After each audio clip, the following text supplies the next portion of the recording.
할렐루야, 결산으로 돌아보는 아침 묵상 두 번째 시간입니다. 사랑하는 성도 여러분, 오늘은 2025년의 끝자락 12월 30일입니다. 달력의 마지막 장을 넘기기 직전인 오늘, 우리는 성경 역사상 가장 위대했던 한 인물의 마지막 결산 보고서를 펼쳐보려고 합니다. 바로 사도 바울의 결산입니다. 오늘 본문인 디모데후서는 바울의 유언장과도 같습니다. 지금 바울은 로마의 차가운 감옥에 갇혀 있고, 밖에는 네로 황제의 서슬퍼런 핍박이 있고, 안으로는 죽음의 그림자가 짙게 드려지고 있는 상황이었습니다. 세상적인 눈으로 보면 그의 인생 결산은 실패처럼 보입니다. 평생 고생만 하다가 결국 차가운 감옥에서 참수형을 기다리는 노인, 이것이 팩트입니다. 하지만 오늘 본문 6절에서 바울은 자신의 죽음을 두 가지의 독특한 그림으로 설명하는데요. 첫 번째 그림은 전제입니다. 6절에 전제와 같이 내가 벌써 부어지고 나의 떠날 시각이 가까웠도다. 여기서 전제란 제단 위에 제물을 올려놓고 불로 태울 때 마지막 순서로 제물 위에 포도주를 붓는 의식입니다. 포도주가 뜨거운 제단 위에 부어지면 어떻게 될까요? 아마 소리를 내면서 증발해 버리겠죠. 흔적도 없이 사라지게 됩니다. 남는 건 아무것도 없고 향기만 공중으로 흩어지게 되는 거죠. 세상 사람들이 볼 때 바울의 인생이 아마 그렇게 보였을 것입니다. 아이고, 저 똑똑한 양반이 예수 믿더니 평생 고생만 하다가 결국 감옥에서 이슬처럼 사라지는구나. 인생 낭비했네. 이렇게 얘기했을 겁니다. 그런데 바울은 고개를 젓는 겁니다. 아닙니다.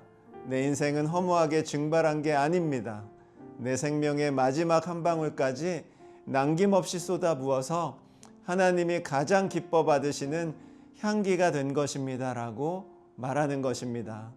남김없이, 후회 없이 마지막 한 방울까지 하나님께 쏟아붓는 삶, 이것이 전제이고 이것이 바울이 정의한 자신의 마지막 죽음이었습니다. 여러분, 올 한 해 정말 수고 많으셨죠? 가족들 뒷바라지하느라, 또 직장에서 살아남느라, 또 교회 섬기시느라 흘리셨던 땀과 눈물들, 때로는 아무도 몰라주는 것 같아서 허무할 때도 있었을 것입니다. 그런데 오늘 주님이 말씀하십니다. 그건 낭비가 아니었다. 내가 흘린 눈물은 땅에 버려진 게 아니라 내가 기쁘게 받은 향기로운 전제였다라고 말씀하시는 것입니다. 바울이 그린 두 번째 그림은 떠날 시각이라는 표현입니다. 여기서 떠난다라는 헬라어 단어는 원래 배가 항구에서 닻을 올리고 출항한다라는 뜻이 있고, 또 하나는 치고 있던 텐트 줄을 푼다라는 의미가 있습니다.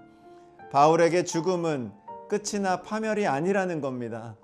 바울에게 죽음은 이 땅이라는 좁은 텐트를 걷어치우고 더 크고 영원한 본향을 향해 닻을 올리는 새로운 출항이라는 것입니다. 그래서 바울은 두려워하지 않았습니다. 사랑하는 성도 여러분, 2025년이 가는 것이 아쉬우십니까? 우리는 지금 끝을 향해 가는 게 아니라 2026년이라는 새로운 항해를 준비하고 있는 것입니다. 이 소망이 우리 안에 있기를 축복합니다. 이렇게 자신의 삶을 하나님께 드린 바울은 7절에서 자신의 인생을 세 단어로 요약합니다. 나는 선한 싸움을 싸웠고, 나의 달려갈 길을 마쳤고, 믿음을 지켰다. 여기서 제일 제가 주목하고 싶은 단어는 마쳤다입니다. 바울은 내가 1등 했다라고 하지 않았습니다. 내가 대단한 업적을 남겼다라고도 하지 않았습니다. 그저 완주했다라고 합니다. 신앙생활은 속도전이 아닙니다. 하나님이 우리 각자에게 주신 코스를 이탈하지 않고 묵묵히 끝까지 가는 지구전입니다. 솔직히 올 한 해 우리가 비틀거리고 넘어질 때가 있지 않았습니까? 남들보다 뒤처진 것 같아서 속상할 때도 있지는 않았습니까? 하지만 여러분, 지금 이 영상을 보고 계시다는 건 포기하지 않고 기도의 자리까지 끊임없이 버텨내려고 오셨다는 뜻이 아니겠습니까? 그렇다면 여러분은 이미 승리하신 겁니다. 하나님 보시기엔 포기하지 않고 여기까지 오신 여러분이 바로 완주자입니다. 그런 의미에서 정말 애쓰시고 수고하셨다라고 말씀드리고 싶습니다. 이제 마지막 8절입니다. 바울은 감옥의 천장이 아니라 그 너머를 바라봅니다. 이제 후로는 나를 위하여 의의 면류관이 예비되었으므로. 저는 이 대목이 참 뭉클합니다. 여러분, 바울이 스스로를 뭐라고 불렀는지 기억하십니까? 죄인 중에 괴수라고 말했습니다. 교회를 핍박하고 사람을 죽였었던 사람입니다. 그런데 그런 그가 어떻게 내게 의의 면류관이 예비됐다라고 확신할 수 있을까요? 뻔뻔해서일까요? 아닙니다. 이 면류관은 바울이 잘나서 받는 상이 아닙니다. 예수 그리스도의 십자가 사랑으로 죄인 괴수 같은 그를 의롭다 해주셨기 때문에 받는 은혜의 선물입니다. 그래서 바울은 8절 끝에 아주 가슴 벅찬 한마디를 덧붙입니다. 이 면류관은 내게만이 아니라 주의 나타나심을 사모하는 모든 자에게도니라. 이 영광스러운 면류관은 위대한 사도 바울만의 한정판이 아닙니다. 비록 우리는 부족하고 오늘도 여전히 실수투성이지만 주님, 저도 주님 사랑합니다.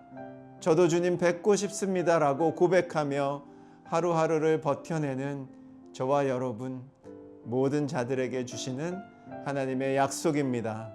사랑하는 성도 여러분, 벌써 한 해가 갔다고 너무 아쉬워하지 마시기 바랍니다. 지난 1년 여러분의 고생은 그냥 사라진 게 아닙니다.